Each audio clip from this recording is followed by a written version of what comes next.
Le 7 mai 1981, à Toulon, Monseigneur Pierre-Martin Godin-Tuc consacrait évêque le père Michel-Louis Guérard des Lauriers. Le rite traditionnel fut employé, même si certaines parties furent omises. Aucun mandat pontifical propre au nouveau consacré ne fut présenté. Monseigneur Guérard le reconnaîtra lui-même. Le cérémonial avait été observé dans ses parties essentielles. Citation, « La lecture du mandat romain exceptée ». Fin de citation. Un théologien aussi attaché que lui à la constitution monarchique de l'Église ne pouvait dissocier la validité sacramentelle de la licéité et de la légalité de l'acte. Le canon 953 du Code de 1917 réservait la consécration épiscopale au pontife romain et interdisait à un évêque d'y procéder sans s'être préalablement assuré de l'existence d'un mandat pontifical. Le décret du Saint-Office du 9 avril 1951 avait encore renforcé la sanction attachée à la consécration d'un candidat ni nommé ni expressément confirmé par le Saint-Siège. Il ne suffisait donc pas d'établir que Monseigneur Tuc était véritablement évêque, que le rite avait été correctement accompli, et que les deux hommes avaient l'intention de faire ce que fait l'Église. Il fallait encore expliquer de quel droit une telle consécration avait été conférée. C'est d'ici qu'intervient un document attribué à Pie XI et daté du 15 mars 1938. Selon la reproduction diffusée dans les milieux issus de Guérard, le pape aurait constitué Monseigneur Tuc comme son légat. Nous lisons dans le texte, dans sa traduction française, citation, « Dans la plénitude du pouvoir du Saint-Siège apostolique, nous désignons comme notre légat Pierre-Martin Godin-Tuc, évêque titulaire de Césinat, pour des fins connues de nous, avec toutes les facultés nécessaires. » Fin de citation. À partir de cette formule très générale, Monseigneur Guérard tire une conclusion beaucoup plus précise. Citation. Monseigneur Tuc avait donc le pouvoir de consacrer des évêques sans en référer antécédemment au Saint-Siège, et par suite sans mandat romain. Fin de citation. Toute la démonstration repose sur ce donc. Or, le texte reproduit ne parle explicitement ni de consécration épiscopale, ni de candidat librement choisi par Monseigneur Tuc, ni d'une dispense générale du mandat pontifical, ni d'une faculté perpétuelle et universelle. Il évoque des fins qui ne sont pas révélées, et les pouvoirs nécessaires à ces fins inconnus. Nous verrons plus loin que l'apparition soudaine de ce document en 1985 pose certaines questions. Mais avant d'y répondre, il faut d'abord comprendre pourquoi il était si important pour Monseigneur Guérard. Cette pièce ne venait pas seulement compléter une justification déjà suffisante, elle résolvait presque parfaitement les difficultés propres à son sacre.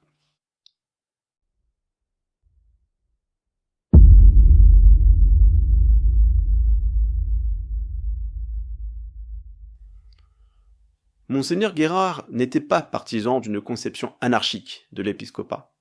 Il ne considérait pas que tout évêque opposé à Vatican II pouvait, en vertu de son seul jugement privé, choisir et consacrer les prêtres qu'il estimait dignes de devenir évêques. Sa thèse de Cassisiacum prétendait au contraire conserver autant que possible la constitution de l'Église, la distinction entre pouvoir d'ordre et de juridiction, ainsi que le caractère monarchique de l'autorité pontificale. Selon cette thèse, les occupants du Saint-Siège demeureraient matériellement désignés, mais seraient formellement privés de l'autorité en raison d'un obstacle à la réception de celle-ci. Une consécration sans mandat pontifical représentait donc une difficulté particulièrement grave. Elle risquait de faire dépendre la continuation de l'épiscopat du seul jugement de quelques évêques sans juridiction. Monseigneur Guérard devait ainsi répondre à plusieurs questions. Pourquoi Monseigneur Tuc pouvait-il consacrer ? En vertu de quelle autorité ? Selon quelle doctrine ? Son acte reposait-il seulement sur un état de nécessité apprécié par lui-même ? Avait-il compris et accepté la thèse de Cassisiacum ? Et quelle était sa position exacte à l'égard de Rome au moment du sacre ? Ces questions étaient d'autant plus embarrassantes que Monseigneur Tuc n'était pas un disciple de Guérard et n'a jamais professé publiquement la thèse de Cassisiacum. Cette difficulté apparaît plus nettement lorsque l'on considère avec quelle rigueur obsessionnelle il élaborait ses justifications doctrinales de César, alors même que le choix des candidats semblait beaucoup moins rigoureux. Citation. Les fidèles qui ne souscriraient pas à cette thèse sont priés de se retirer, car seule elle justifie, et la consécration épiscopale que j'ai reçue le 7 mai 1981 de Monseigneur Godin Tuc, et celle que je vais maintenant proférer.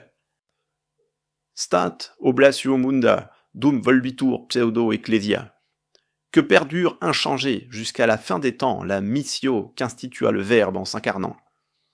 C'est pour réaliser ce dessein que, ce vendredi 22 août 1986, en la fête du cœur immaculé de Marie, à Raveau, je vais conférer la consécration épiscopale au révérend père Robert McKenna OP, en me conformant au rite du pontifical romain, la première partie étant cependant omise en vertu de l'épitie, eu égard à la vacance formelle du siège apostolique. Fin de citation. Lors des sacres de Günther Storck et de Robert McKenna, en 1984 et 1986, il exigea que les personnes qui ne soutenaient pas la thèse de Cassis Iacum titrent la pièce. Cette exigence n'était pas une simple marque d'autoritarisme personnel. Elle correspondait à sa conviction que la consécration épiscopale et la thèse qui prétendait la justifier ne pouvaient être séparées. Dans ces textes, Guérard considérait qu'accepter la nécessité des sacres tout en rejetant la thèse conduisait à une position schismatique, conduisant au conclavisme, représenté selon lui par Monseigneur Vézélis, Monseigneur Muset et les Allemands de la revue Einsicht. Cela rend la situation de sa propre consécration particulièrement délicate. Si l'adhésion à la thèse était nécessaire pour comprendre et justifier ces sacres, pourquoi ne l'aurait-elle pas été pour celui de Guérard? Monseigneur Tuc avait-il accepté la distinction entre l'occupation matérielle du Saint-Siège et la privation formelle de l'autorité? Avait-il consacré Guérard parce qu'il adhérait à cette construction théologique? Les éléments dont nous disposons nous permettent de répondre par la négative. Il est rapporté que Guérard aurait exposé sa thèse à Monseigneur Tuc avant le sacre, et que celui-ci lui aurait répondu qu'il considérait le siège apostolique comme vacant depuis Paul VI. Déclarer le siège vacant n'équivaut pas à soutenir la thèse de Cassis Iacum. Le sédévacantisme strict et la position matérialitaire-formalitaire ne sont pas la même doctrine. Monseigneur Guérard reconnaît d'ailleurs lui-même les contradictions de son consécrateur. Il affirme que Monseigneur Tuc tenait qu'il n'existait plus de véritable autorité, tout en souhaitant simultanément rester en bons termes avec l'autorité romaine. Il décrit un homme partagé, hésitant, attaché à Rome et dont les actes n'avaient pas toujours été clairs. Les hésitations doctrinales de Monseigneur Tuc ne mettent pas en cause par elles-mêmes son intention sacramentelle. Elles rendent en revanche très difficile de présenter le sacre comme une application consciente et cohérente de la thèse de Cassis Iacum. Si la justification de l'acte dépendait de l'adhésion personnelle de Tuc à cette thèse, elle demeurait donc particulièrement fragile. Un passage de Monseigneur Guérard permet de comprendre le rôle exact joué par le bref de 1938.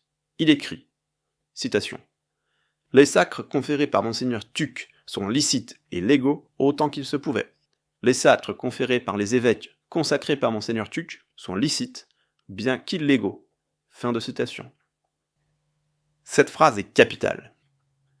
Monseigneur Guérard ne place pas toutes les consécrations issues de la lignée Tuc dans la même catégorie. Il distingue juridiquement les actes accomplis personnellement par Monseigneur Tuc de ceux que ses consacrés accomplirent par la suite. Les sacres de Monseigneur Tuc seraient à la fois licites et légaux autant qu'il se pouvait.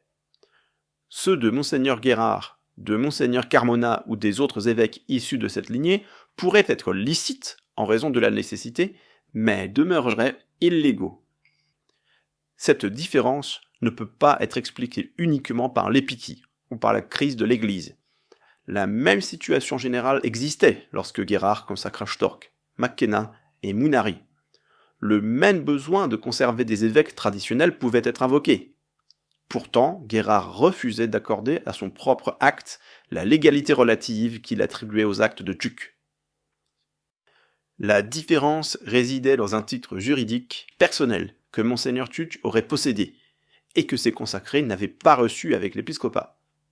Ce titre lui aurait été conféré par une légation de Pie XI en 1938. Monseigneur Guérard avait reçu de Tuc la consécration épiscopale. Il n'avait pas reçu sa qualité de légat. ni les facultés personnelles qui auraient accompagné cette légation. Lorsqu'il consacra ses évêques, il ne pouvait donc pas invoquer pour lui-même le bref de Pie XI. Il devait recourir à la vacance formelle du siège, à la nécessité de poursuivre la mission de l'Église, et à l'épitie. Son propre sacre, en revanche, aurait été accompli par un évêque bénéficiant encore d'une autorisation pontificale antérieure. Il n'aurait pas été seulement un acte illégal rendu licite par les circonstances. Il aurait reposé sur un pouvoir juridique positif. Sans le bref, la consécration de Guérard aurait dû être rangée, selon ses propres catégories, parmi les sacres licites, bien qu'illégaux.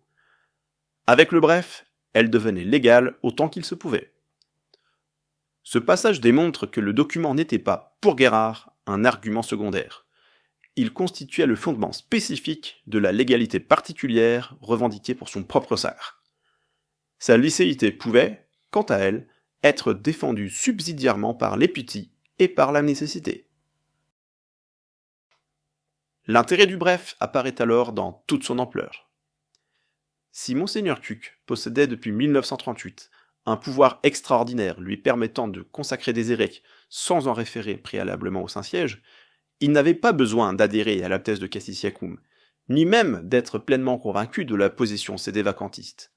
Le sacre de Laborie se produisit dans des circonstances analogues.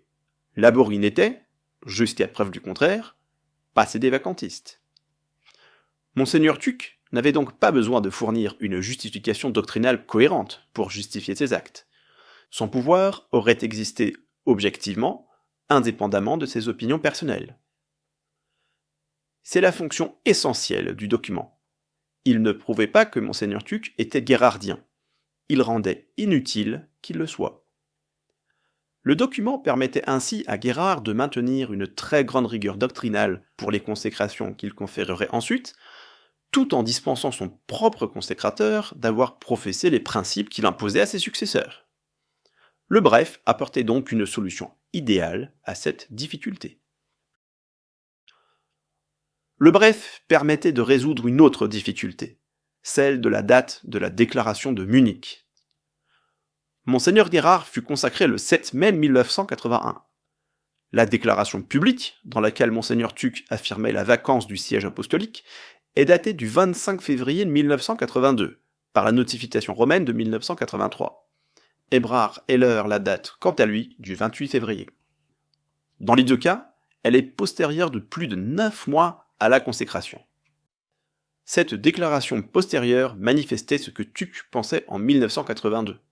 Elle ne constituait pas un mandat, ni même une justification publique du sacre de 1981. On pouvait naturellement soutenir que Monseigneur Tuc partageait déjà ses convictions avant de les publier, mais cela demandait encore de se fier à des conversations privées, et ne démontrait pas une adhésion à la thèse particulière de Guérard. Le bref supprimait entièrement la difficulté. Si Tuc possédait son pouvoir depuis 1938, il n'avait pas besoin d'avoir publié une déclaration sédévacantiste avant de consacrer. Son droit aurait précédé de plusieurs décennies le concile, Jean-Paul II, et la thèse de Cassisiacum elle-même. La consécration devenait donc relativement légale avant comme après Munich. Elle devenait indépendante de la qualité de sa justification théologique. Elle devenait légitime, quoi qu'il pensât précisément en mai 1981. Il est difficile d'imaginer une pièce mieux adaptée aux besoins de Monseigneur Guérard.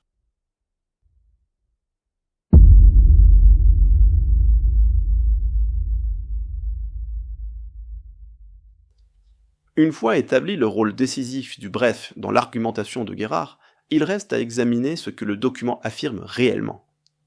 Pie XI aurait désigné Monseigneur Tuc comme légat, citation, « pour des fins connues de nous, avec toutes les facultés nécessaires ». Fin de citation. La formule ne définit pas les fins de la légation. Elle n'énumère pas les facultés. Elle ne parle pas de consécration d'évêques. Elle ne parle pas du choix autonome des candidats. Elle ne parle pas d'une dispense du mandat pontifical. Elle ne précise ni durée, ni territoire, ni conditions d'application. L'expression « toutes les facultés nécessaires » ne signifie pas « tous les pouvoirs imaginables ». Elle désigne les facultés nécessaires à une mission déterminée. Mais puisque la mission demeure inconnue, il est impossible de savoir, à partir du seul texte reproduit, quels pouvoirs furent réellement concédés, et pour combien de temps. La mission pouvait concerner l'organisation du nouveau vicariat apostolique de Vinlang, la formation du clergé local, certaines relations avec les autorités civiles, ou la préparation de l'église vietnamienne à une situation de guerre ou d'isolement. Elle pouvait éventuellement comprendre une faculté extraordinaire de consacrer les évêques, en cas d'impossibilité de communiquer avec Rome. Une telle hypothèse n'est pas historiquement absurde dans un territoire missionnaire menacé par la guerre ou la persécution. Mais cette possibilité ne peut être transformée sans preuve en un pouvoir personnel, perpétuel, universel et utilisable dans toutes les circonstances. Même si une faculté de consécration existait, il faudrait encore déterminer si elle permettait à Monseigneur Tuc de choisir lui-même les candidats ou seulement de consacrer ceux qui avaient déjà été désignés par Rome. Il faudrait savoir si elle était conditionnée par une rupture des communications, limitée au territoire vietnamien, attachée à sa fonction de vicaire apostolique ou soumise à une obligation de notification ultérieure. Aucun de ces éléments ne figure dans le texte reproduit. La difficulté ne porte pas seulement sur l'étendue des facultés. Elle concerne d'abord le titre même attribué à Monseigneur Tuc. Le Code de droit canonique de 1917 distingue plusieurs catégories précises de représentants pontificaux. Le canon 266 définit le légat à latere, cardinal envoyé comme alter ego du pape. Le canon 267 traite des mons, des internonces et des délégués apostoliques. Le canon 270 vise enfin les évêques qui portent, à raison de leur siège, un titre honorifique de légat apostolique, sans obtenir de ce seul fait aucun droit spécial. Or, la reproduction attribuée à Monseigneur Tuc ne le qualifie ni de légat à latere, ni de nonce, ni d'internonce, ni de délégué apostolique. Elle emploie simplement la formule Deputamus in nostrum legatum, nous le désignons comme notre légat. Cela ne suffit pas à rendre l'acte impossible. Le pape pouvait confier une mission spéciale et déléguer des pouvoirs ad hoc, en dehors des fonctions diplomatiques ordinaires. Mais cette possibilité ne résout rien par elle-même. Elle rend au contraire indispensable l'existence d'instructions précisant la nature de la mission, son territoire, sa durée, ses rapports avec les autorités ecclésiastiques déjà en place, et l'étendue exacte des facultés concédées. Avant toute chose, quelques précisions. Pour Vinlang, on parlait alors de vicariat et pas d'évêché. C'est-à-dire qu'il n'y avait pas de siège épiscopal sur ce territoire, qui était une terre de mission. Comme il y avait tout de même besoin d'évêques pour administrer les sacrements et organiser la mission, le Saint-Siège nommait des évêques titulaires d'évêchés anciens dont les sièges n'existent plus. Ainsi, Tuc était évêque de Cézina en Égypte, bien qu'il fût en réalité vicaire apostolique de Vinlang. Le titre fantôme était nécessaire pour être nommé à la tête de la mission. Le fac-similé du bref présente la chronologie de ces nominations avec exactitude. Toutefois, ces informations avaient été rendues disponibles en 1978 dans le curriculum vitae de Tuc publié par la revue Einsicht. Pour revenir à notre sujet, il faut ajouter qu'un représentant pontifical exerçait déjà officiellement ses fonctions en Indochine, Monseigneur Antonin Fernand Drapier, archevêque titulaire de Néo-Césarée-du-Pont et délégué apostolique en Indochine depuis 1936, qui fut précisément le consécrateur principal de Monseigneur Tuc. L'existence de cette délégation apostolique n'aurait certes pas empêché Pie XI de confier à Monseigneur Tuc une mission extraordinaire, personnelle ou secrète. Une telle mission, exercée parallèlement à celle de Monseigneur Drapier, aurait toutefois nécessité des instructions précisant son objet, son territoire, sa durée, ses destinataires, ainsi que ses rapports avec le représentant pontifical déjà en fonction. S'agissait-il d'une mission limitée au vicariat apostolique de Vinlang, étendue à l'ensemble de l'Indochine, ou destinée à un territoire plus vaste? Monseigneur Tuc devait-il agir sous l'autorité de Monseigneur Drapier, en collaboration avec lui, ou indépendamment de lui? À quelle autorité devait-il rendre compte de l'exercice de ses prétendus pouvoirs? Comment ses compétences s'articulaient-elles avec celles du délégué apostolique? Aucune réponse n'est fournie. La qualité générale de légat ne donne donc pas, par elle-même, le droit de choisir et de consacrer des évêques. Elle désigne tout au plus une mission dont la nature et le contenu restent à établir. En l'absence des instructions complémentaires nécessaires, ce titre ne prouve précisément aucun des pouvoirs que Monseigneur Guérard prétend en déduire. Pour démontrer que Monseigneur Tuc aurait conservé ses pouvoirs, Guérard écrit, citation, « Monseigneur Tuc conserva ce même pouvoir lorsqu'il fut institué archevêque de Hué par Pie XII. » Fin de citation. Cette affirmation est historiquement fausse.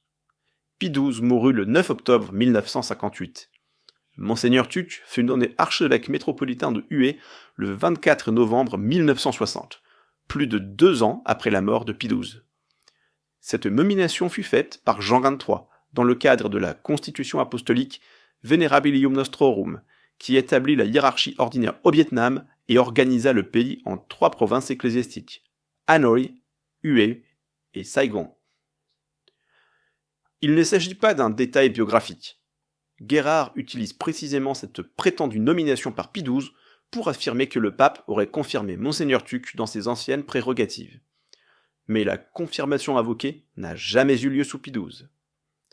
La chronologie rend en outre son argument particulièrement incohérent. Avant le 24 novembre 1960, Hué était encore un vicariat apostolique. Monseigneur Tuc ne pouvait donc pas agir comme archevêque métropolitain de Hué dans les années 1940 ou 1950, puisque cet archidiocèse et sa province ecclésiastique n'existaient pas encore sous cette forme. Remplacer Pie XII par Jean XXIII ne sauve pas le raisonnement. Une nomination à un nouveau siège en 1960 ne prouve pas le maintien automatique de facultés prétendument reçues en 1938 pour une autre charge et une autre mission. Pour établir cette continuité, il faudrait démontrer que les pouvoirs étaient personnels, perpétuels, non territoriaux et indépendants de la fonction de vicaire apostolique de Vinlong. Aucun document ne l'établit. Guérard transforme donc une erreur chronologique majeure en élément de preuve canonique. Dans son texte de novembre 1985, puis dans son entretien avec Soda Lithium, Guérard affirme que Monseigneur Tuc aurait choisi et consacré tous les évêques du Vietnam sous Pie XI et Pie XII, ou encore entre 1940 et 1950. Cette affirmation est fausse. Monseigneur Tuc fut consacré évêque le 4 mai 1938. Pie XI mourut le 10 février 1939, moins d'1 an plus tard. Durant cette brève période, Tuc ne consacra aucun évêque vietnamien. Entre 1938 et la fin du pontificat de Pie XII, il ne fut consécrateur principal que de 2 prélats, tous deux le 30 novembre 1955, Simon Hoa Nguyen Van Yen et Paul Nguyen Van Binh.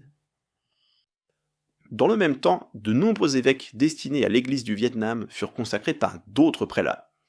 Entre 1940 et 1959, on relève notamment les consécrations de Jean Phan Dinh Phung par Monseigneur Antonin Fernand Drapier, de Marcel Piquet, Jean Cassaigne et Jean-Baptiste Urrutia par d'autres évêques missionnaires, de Thaddée Le Hu Tu par Monseigneur Jean-Baptiste Nguyen Ba Tong, de Jean-Marie Trinh Nu Quế par Monseigneur Le Hu Tu, de Dominique Hoang Van Doan par le cardinal Pietro Fumazani Biondi, puis de plusieurs autres prélats par Monseigneur Mazé, Monseigneur de Coman, Monseigneur Dolé ou Monseigneur Trinh Nu Quế.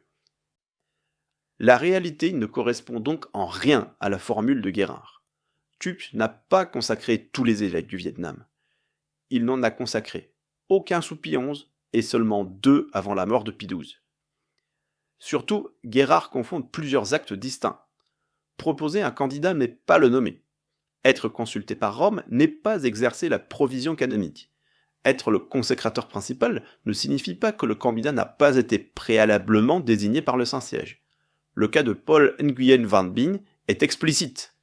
Il fut nommé vicaire apostolique de Can Tho par Pie XII avant d'être consacré par Monseigneur Tuc.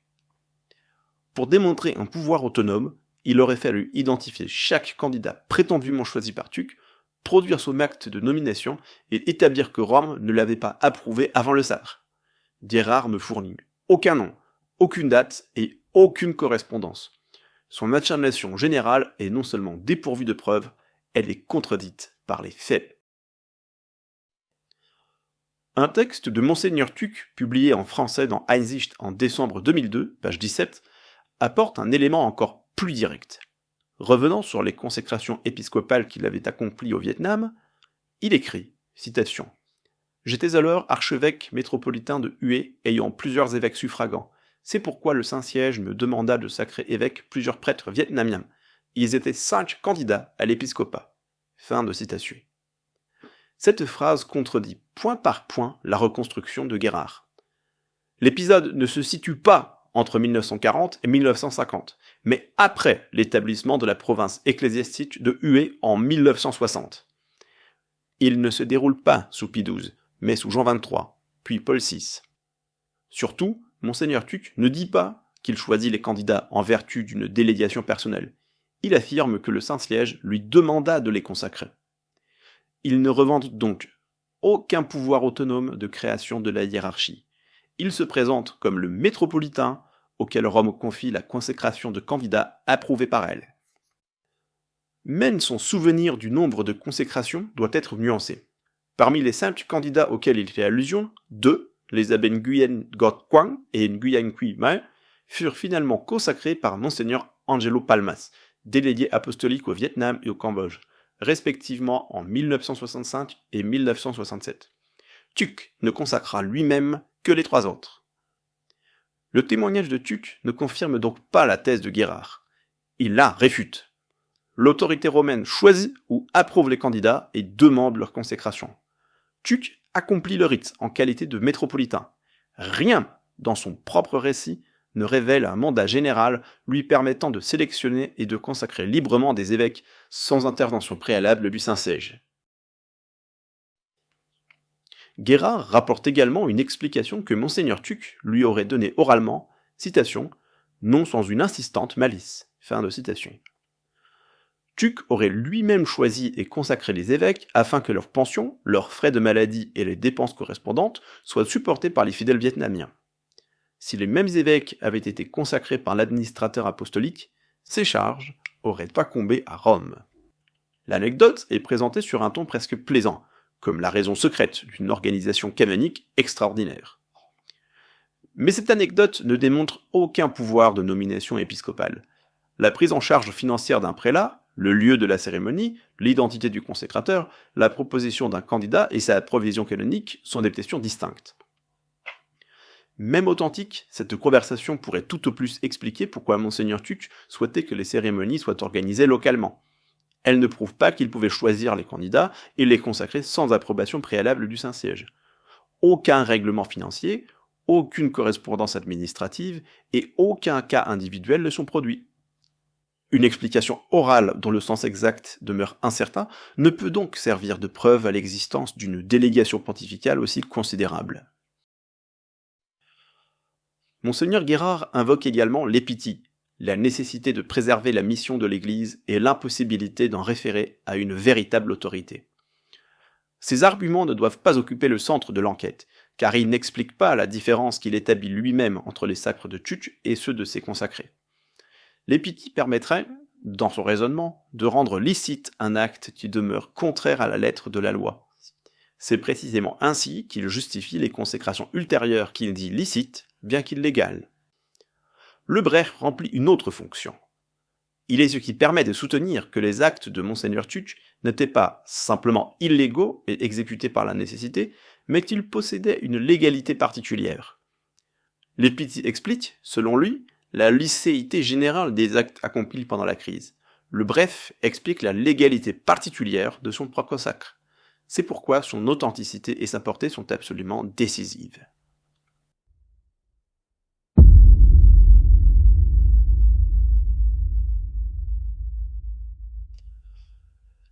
Si Monseigneur Tuc possédait un acte pontifical lui donnant le pouvoir de consacrer des évêques sans mandat individuel, il eut plusieurs occasions évidentes de le produire. Après les consécrations de Palmar de Troya en janvier 1976, l'évêque de Séville dénonça cet acte schismatique. Monseigneur Tuc répondit qu'il avait un mandat du pape Paul VI, comme on peut le lire dans la revue Einsicht de mai 1976. La Congrégation pour la doctrine de la foi publia, le 17 septembre suivant, un décret considérant les ordinations et consécrations comme accomplies sans mandat, est totalement illicite. Monseigneur Tuc ne répondit pas en exhibant une délégation de Pie XI. Il se réconcilia au contraire avec les autorités romaines et obtint la levée des censures qui le frappaient. Après les consécrations de Toulon de 1981, la notification du 12 mars 1983 parla à nouveau d'actes accomplis sans mandat pontifical et sans provision canonique. Là encore, Monseigneur Tuc ne produisit aucun bref. Sa déclaration de Munich de février 1982 justifiait son attitude par la vacance du siège apostolique et la crise de l'Église, non par l'existence d'un ancien pouvoir reçu de Pie XI. Pourquoi ne répondit-il pas qu'il possédait précisément le mandat que Rome lui reprochait de ne pas avoir? Pourquoi ne cita-t-il pas le document dans sa déclaration? Pourquoi ne demanda-t-il pas à ses défenseurs de le publier? Pourquoi les autorités romaines ne mentionnèrent-elles jamais cet argument, même pour le rejeter comme périmé ou inapplicable? L'histoire publique des prétendus pouvoirs de Monseigneur Tuc peut être datée avec précision. Elle n'apparaît pas de son vivant. Elle se construit après sa mort, au fil de 3 publications successives, chacune ajoutant un élément au récit. La première étape date de novembre 1985. Dans le numéro 103 du Bulletin de l'Occident chrétien, page 4, un an après la mort de Monseigneur Tuc, Gérard Deslauriers publie un texte de 15 pages, suivi de 3 pages d'annexes intitulées In Memoriam Monseigneur Pierre-Martin Godin-Tuc. Ce texte est par ailleurs accessible dans une traduction anglaise depuis très peu de temps. C'est là qu'apparaît pour la première fois l'allégation selon laquelle Pie XI aurait institué Tuc légat le 15 mars 1938. Cette révélation exceptionnelle est reléguée dans une simple note. Le bulletin donne le texte latin, mais n'explique ni sa provenance, ni les circonstances de sa découverte, ni l'identité de celui qui l'aurait conservé.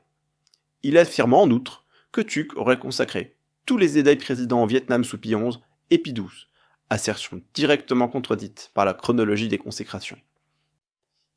La deuxième étape intervient dans Sous la bannière, numéro 9, janvier-février 1987, page 10-11. La revue annonce que Pie XI aurait honoré Tuc d'une confiance toute particulière, et publie ce qu'elle présente comme la photocopie de la délégation. C'est également dans ce numéro que le document est placé en regard du motu proprio de Monseigneur d'Herbigny, et que tous les pouvoirs propres à la mission soviétique de ce dernier sont transférés, par analogie, au cas de Tuc. La publication révèle déjà une imprécision significative. Cetinensis, qui renvoie au siège titulaire de Cetina, est traduit par évêque titulaire de Saigon. Saigon était alors un vicariat apostolique distinct et ne pouvait être la titulature indiquée sur le document. Une revue prétendant produire une preuve canonique décisive ne maîtrise donc pas même le siège titulaire inscrit dans la pièce qu'elle publie. La troisième étape est constituée par l'entretien accordé par Gérard en mai 1987, publié d'abord dans l'édition italienne de Sodalizio numéro 13, puis dans l'édition française de mars 1988, page 25-28. Gérard ne se contente plus d'affirmer l'existence du texte, il construit la théorie juridique complète. Tuc aurait pu consacrer, sans en référer préalablement à Rome. Ses pouvoirs auraient été conservés sous Pie XII. Les consécrations vietnamiennes en apporteraient la preuve. Et le sacre de Gérard serait ainsi légal, autant qu'il se pouvait. Le récit ne surgit donc pas comme un dossier ancien, complet et immédiatement vérifiable. Il se développe par étapes. Une allégation en 1985, une reproduction sans indication de provenance en 1987, puis une systématisation juridique en 1987-1988. À mesure que les besoins apologétiques sont explicités, l'histoire s'enrichit. Cette chronologie est d'autant plus significative que les récits antérieurs de la consécration de Gérard ne font aucune place à la prétendue légation. Ebrard Heller raconta le choix de Gérard, la préparation du sacre et la consécration du 7 mai 1981. Dans ce récit, aucune délégation reçue de Pie XI n'est invoquée. Pourtant, un tel document aurait immédiatement résolu la principale difficulté canonique de l'acte. Plus tard encore, dans le texte « À la recherche de l'unité perdue », publié dans Axicht, 31e année, numéro 7, décembre 2001, page 225, Heller écrit, citation, C'est la déclaration au sujet de la vacance du Saint-Siège du 28 février 1982 qui fournit, de la part de Monseigneur Godin-Tuc lui-même, la véritable justification de l'absence de mandat pontifical. Fin de citation. Cette phrase est remarquable. 20 ans après le sacre, un témoin central des consécrations Tuc présente toujours la déclaration de Munich, et non un bref de Pie XI, comme la véritable justification fournie par le consécrateur. Si le document de 1938 avait été connu, montré ou invoqué au moment du sacre, son absence des récits initiaux serait difficile à comprendre. Si Heller l'ignorait, il faut expliquer quand Guérard en prit connaissance. S'il le connaissait mais ne le jugeait pas décisif, il faut expliquer pourquoi il devint ensuite la pierre angulaire de la prétendue légalité. Guérard rapporte que Monseigneur Tuc avait conscience d'avoir conservé ses pouvoirs, et qu'il aurait dit à plusieurs personnes, citation, « Quand on trouvera ces documents après la mort », fin de citation. La phrase est suggestive. Elle semble annoncer la découverte future de pièces décisives qui justifieraient enfin ces actes.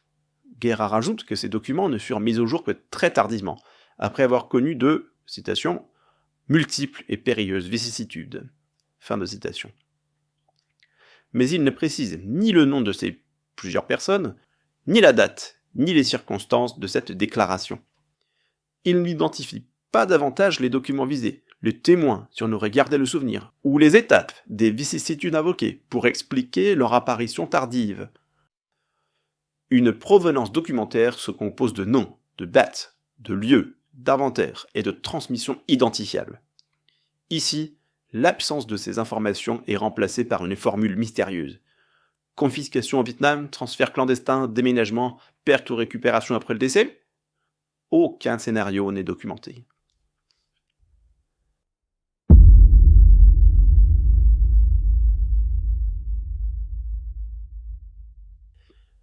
La question matérielle commence avec le départ de Monseigneur Tuc du Vietnam. Il se trouvait à Rome pour le concile lorsque ses frères Ngodin Diem et Ngodin Nu furent renversés et assassinés en novembre 1963. Son séjour romain n'avait pas été conçu, à l'origine, comme un abandon définitif de son archidiocèse. Rien n'interdisait à Monseigneur Tuc de conserver parmi ses papiers personnels un acte reçu 25 ans plus tôt. Mais la présence de ce document dans ses bagages de 1963 ne peut pas être présumée. Elle devrait être établie par un inventaire, une correspondance ou un témoignage direct. La pièce aurait tout aussi bien pu rester dans les archives du vicariat apostolique de Vinh Long, de l'archidiocèse de Hue, de la délégation apostolique ou de la propagande. Après son impossibilité de regagner le Vietnam, Monseigneur Tuc vécut en Italie, puis en France. En admettant qu'il ait emporté le document, l'accompagna-t-il dans tous ses déplacements? En fit-il des copies? Le confia-t-il à une communauté ou à un proche? Était-il encore en sa possession lorsqu'il s'installa à Toulon? Monseigneur Guérard avait-il vu l'original avant le sacre du 7 mai 1981? Ou connaissait-il seulement des affirmations orales concernant d'anciens pouvoirs? Le départ de Toulon constitue un autre maillon obscur. Lorsque Monseigneur Tuc partit pour Munich, personne n'a publié d'inventaire de ses livres, de sa correspondance et de ses archives. Nous ignorons qui s'occupa de son logement, qui récupéra ses effets personnels, si des proches français conservèrent certains dossiers, ou si des personnes qui l'accueillèrent en Allemagne transportèrent l'ensemble de ses papiers. Monseigneur Tuc séjourna ensuite à Munich, puis partit aux États-Unis, où il mourut en décembre 1984. Là encore, aucun inventaire public n'établit ce qu'il emporta, ce qui demeura en Allemagne, ou ce que devinrent ses archives après sa mort. Ont-elles été conservées aux États-Unis, envoyées à sa famille, renvoyées en Europe, ou réparties entre plusieurs personnes? Aucun récit documenté ne permet de le savoir. Il ne s'agit pas de transformer ces lacunes en preuves de falsification. Elles établissent seulement que la chaîne matérielle du document n'est pas connue. Entre le Vietnam, Rome, l'Italie, Toulon, Munich et les États-Unis, aucun détenteur successif n'est identifié et aucune transmission n'est documentée. Le public ne dispose pas, à notre connaissance, d'un original directement consultable. Il dispose d'une reproduction en noir et blanc, elle-même reprise dans différentes publications. Cette distinction est essentielle. La nature exacte de l'image diffusée n'est pas établie. S'agit-il de la photographie fortement contrastée d'un document matériel, d'un facsimilé destiné à rendre un original plus lisible, d'une copie manuscrite, d'une reconstitution éditoriale. Une reproduction ne constitue pas une chaîne de provenance. Elle ne permet pas à elle seule d'examiner le papier, le filigrane, l'encre, le relief du sceau, les plis, les marques de placement ou les éventuelles annotations reverso. Elle ne permet pas non plus de déterminer si la pièce reproduite était un original, une copie officielle, une copie privée ou une reconstruction moderne. Surtout, elle ne nous apprend pas qui détenait le document dont elle serait issue. Si l'image provient d'une photographie, quelqu'un a nécessairement eu accès à la pièce au moment de la prise de vue.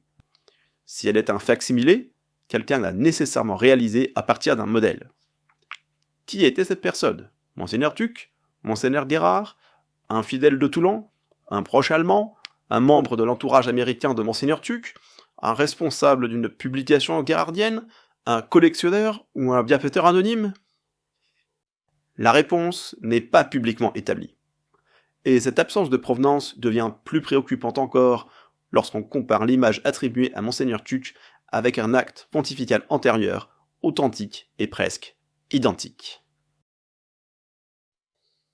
La première allégation est datée de novembre 1985. La première publication connue de l'image intervient dans Sous la bannière, en janvier-février 1987. Mais l'origine matérielle de cette image reste entièrement inconnue. La revue affirme reproduire une photocopie. Elle ne dit pas qui lui remit le document, qui détenait l'original, où il avait été retrouvé, ni si la rédaction avait examiné autre chose qu'une reproduction déjà préparée. Entre la notule de 1985, qui ne livre que le texte latin, et la publication graphique de 1987, aucune histoire de la découverte n'est racontée. La question est d'autant plus importante que l'image de 1987 est immédiatement en regard du document de d'Herbigny, lequel est utilisé pour soutenir l'identité des pouvoirs. Il faudrait savoir si, Sous la bannière, reçut une photographie ancienne et indépendante, ou si un facsimilé fut réalisé pour illustrer le récit.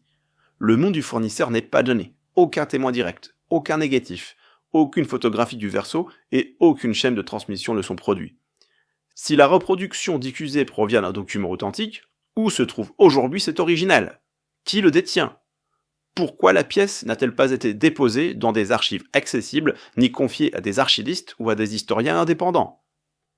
Une expertise permettrait d'identifier le papier, le filigrane, l'encre, la signature, le sceau, les plis, les marques de classement et les formules diplomatiques.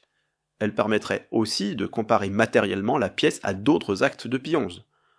Un tel pouvoir émanant du pape ne peut raisonnablement être tenu pour démontré par une reproduction de provenance inconnue, sans accès à l'original.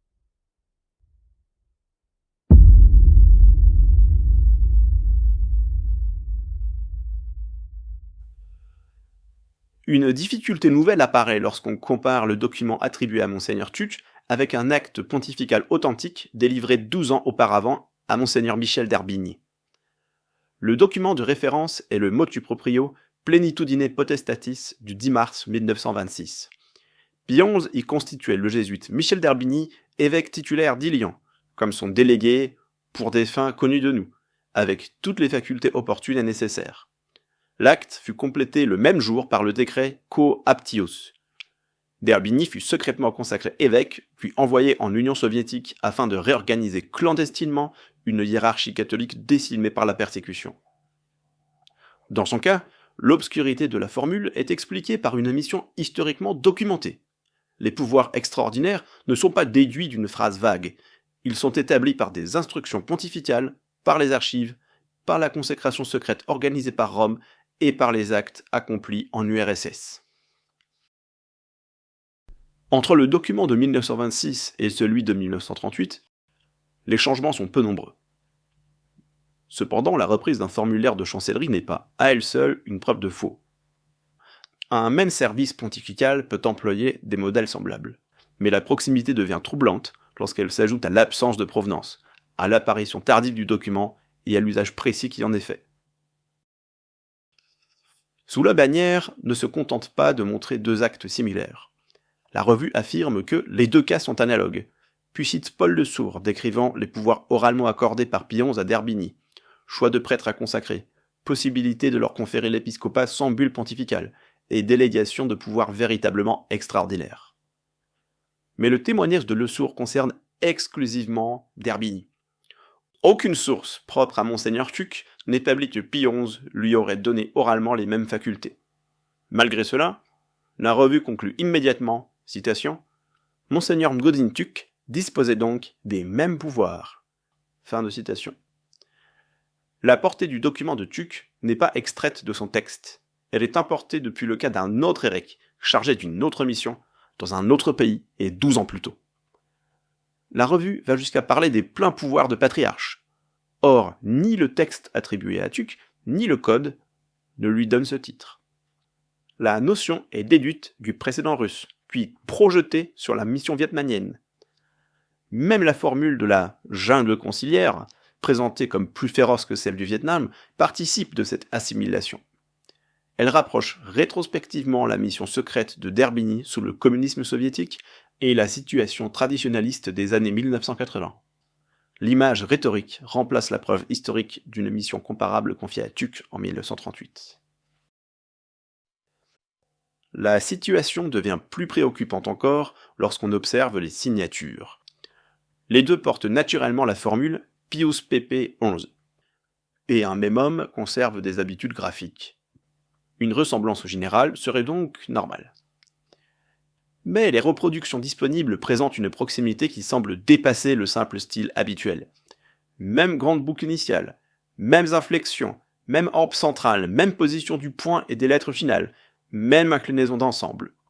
Si l'image est une photographie de l'original et que la signature reproduit exactement les singularités du document de 1926, l'indice de fabrication serait extrêmement grave. Si elle est un facsimilé moderne, son graphisme ne prouve rien sur l'existence d'un original de 1938, et son auteur doit être identifié. Dans les deux cas, l'explication manque. Le précédent de d'Herbigny n'était pas inaccessible lorsque l'histoire du bref Tuc apparut. Paul Lesourd avait publié en 1976 un ouvrage intitulé « Entre Rome et Moscou, le jésuite clandestin, Monseigneur Michel d'Herbigny ». Le texte, la mission et les pouvoirs extraordinaires accordés aux délégués de Pie XI étaient donc connus, avant la première allégation de Guérard en 1985, et avant la publication de la photocopie en 1987. Cela ne démontre pas qu'un auteur ait copié l'acte, mais cela établit qu'un modèle textuel et juridique parfaitement adapté était disponible dans les années précédant l'apparition du document Tuc. Le motu proprio de d'Herbigny fournissait tout à la fois une formulation, un précédent de consécration sans bulle, une mission secrète justifiant les mots « fin connu de nous » et une signature pontificale reproductible. Il constitue donc soit le précédent authentiquement repris par la chancellerie en 1938, soit le patron idéal d'une reconstitution tardive. On peut également ajouter que les informations présentes sur le bref de Tuc étaient disponibles dans la revue Einsicht en 1978. Si l'image du bref reproduit un acte authentique de 1938, il faut produire cet acte et les instructions qui expliquent pourquoi sa mission était analogue à celle de d'Herbigny. Si elle est une reconstitution moderne, il faut identifier son auteur, sa date, son modèle et l'original dont elle prétend rendre compte. Dans le premier cas, la dépendance textuelle et graphique doit être expliquée. Dans le second, l'image perd toute valeur autonome comme preuve d'authenticité. Voilà pourquoi le rapprochement avec d'Herbigny est central. Il ne prouve pas encore à lui seul la fabrication. Mais il montre exactement d'où provient la portée juridique que Sous la bannière et Guérard attribuent au document. Non du texte de Tuc, mais du récit documenté de la mission d'un autre évêque.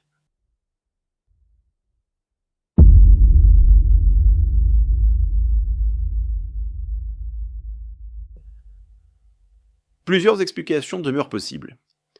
Le document peut être authentique, même si sa chaîne de conservation a été perdue. Une recherche archivistique et l'examen de l'original pourraient alors confirmer son origine. Il peut être authentique, mais abusivement interprété. Pie XI aurait accordé à Monseigneur Tuc les facultés nécessaires à une mission précise, sans lui conférer un mandat général, personnel et perpétuel de consécration. L'image peut être un facsimilé tardif, ou la reconstitution d'un document véritable, aujourd'hui perdu.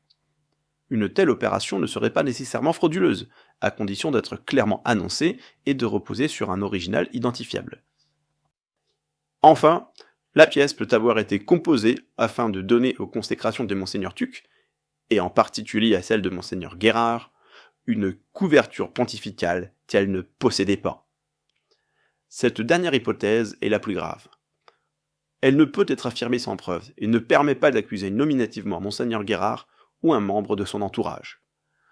Mais elle ne peut pas non plus être écartée par principe, alors que l'origine de l'image est inconnue, que le support original n'est pas accessible, que l'acte paraît dépendre d'un modèle antérieur précis et qu'il répond exactement au problème canonique du principal bénéficiaire.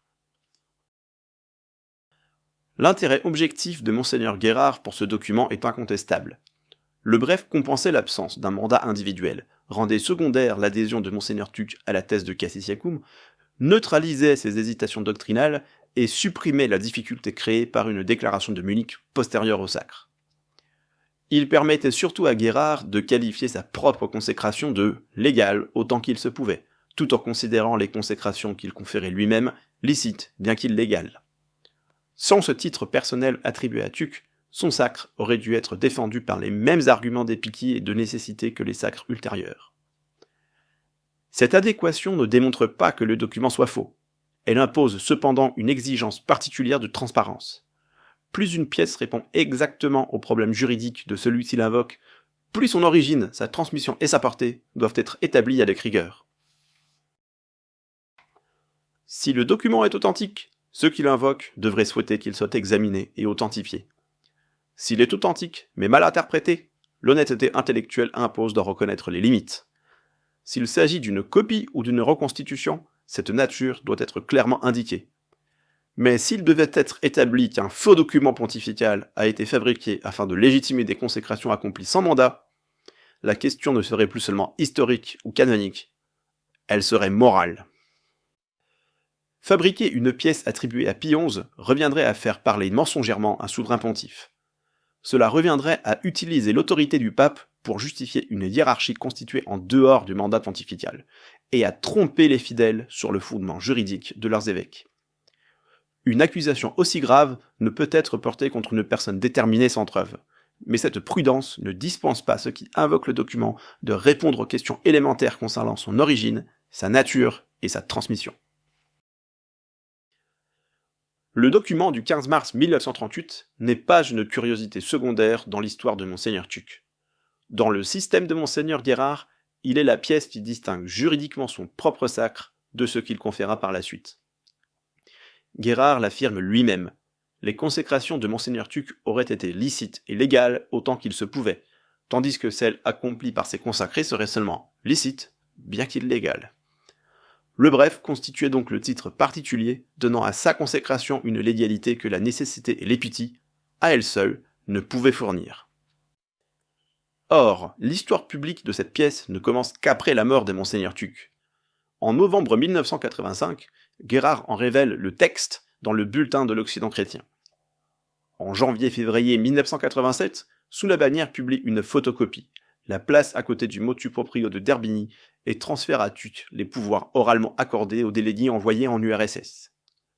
L'entretien accordé par Guérard en 1987, puis publié en français en 1988, systématise enfin la construction juridique. Cette progression posthume contraste avec le silence de Monseigneur Tuc lui-même, qui n'invoqua jamais le document face aux condamnations romaines de 1976 et 1983. Elle contraste aussi avec les premiers récits du sacre, qui présentent la déclaration ultérieure de Munich comme la justification donnée par le consécrateur à l'absence de mandat. Les preuves historiques avancées par Guérard ne résistent pas à l'examen. Tuc ne fut pas nommé archevêque de Hué par Pie XII, mais par Jean XXIII en 1960. Il ne consacra pas tous les évêques du Vietnam sous Pie XI et Pie XII. Il n'en consacra aucun sous Pie XI et seulement 2 avant la mort de Pie XII. Son propre témoignage affirme que le Saint-Siège lui demanda, comme métropolitain de Hué, de consacrer plusieurs candidats. Il ne revendique aucun choix autonome. Le texte attribué à Pie XI ne mentionne ni le pouvoir de choisir des évêques, ni une dispense générale du mandat, ni une durée perpétuelle, ni une extension universelle. Sa provenance matérielle demeure inconnue. À cela s'ajoute le rapprochement avec le motu proprio de Derbigny, texte presque superposable, mission secrète utilisée comme modèle juridique et signature graphiquement très proche. La conclusion la plus rigoureuse n'est donc pas d'attribuer sans preuve une fabrication à une personne déterminée. Elle est plus simple et déjà accablante. Le document apparaît après la mort de Tuck dans le milieu bénéficiaire de ces sacres. Son récit se développe progressivement. Les preuves historiques censées le confirmer sont fausses. Les pouvoirs de Derbigny lui sont appliqués par analogie, et ni l'original, ni sa chaîne de conservation, ni sa véritable portée juridique ne sont établis. Un document aussi décisif ne peut être soustrait aux règles élémentaires de la critique historique au seul motif qu'il rendait le sacre de Monseigneur Guérard légal, autant qu'il se pouvait. En résumé, nous posons les questions suivantes. Pourquoi le prétendu pouvoir de Légat n'apparaît-il publiquement qu'en novembre 1985, après la mort de Monseigneur Tuck? Qui a remis le texte latin à Monseigneur Guérard? Et possédait-il déjà l'image publiée seulement en 1987? Pourquoi les récits contemporains du sacre de 1981 ne mentionnent-ils aucun pouvoir reçu de Pie XI? Pourquoi Ebra Heller présente-t-il encore en 2001 la déclaration de Munich comme la véritable justification de l'absence de mandat? Pourquoi Monseigneur Tuck ne produisait-il jamais le document après Palmar de Troya, ni après les consécrations de Toulon? Pourquoi demanda-t-il la levée des censures romaines au lieu d'opposer la faculté pontificale qu'il aurait possédée?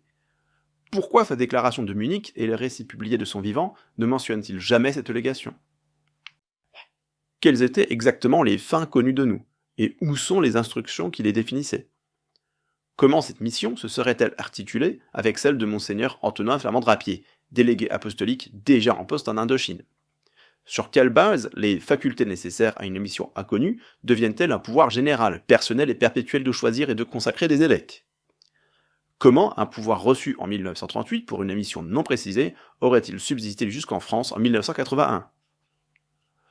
Pourquoi le texte attribué à Monseigneur Tuck reprend-il presque ligne par ligne le motu proprio délivré à Monseigneur Derbigny en 1926? Pourquoi, sous la bannière, cite-t-elle des pouvoirs oralement donnés à Derbigny pour conclure que Tuck disposait donc des mêmes pouvoirs? L'image publiée en 1987 est-elle une photographie directe, une photocopie, un fac-similé ou une reconstitution? Qui l'a réalisée? À quelle date? À partir de quel support? Et pourquoi la signature est-elle si proche de celle du document de Derbigny? Monseigneur Tuck emporta-t-il réellement le document lorsqu'il quitta le Vietnam? Et existe-t-il un inventaire ou un témoignage direct qui l'établisse? Que devint ces archives entre Toulon, Munich et les États-Unis? Qui fournit la photocopie à Sous la bannière? Et la rédaction vit-elle l'original? L'original existe-t-il encore? Qui le détient? Et pourquoi n'est-il pas accessible à une expertise indépendante?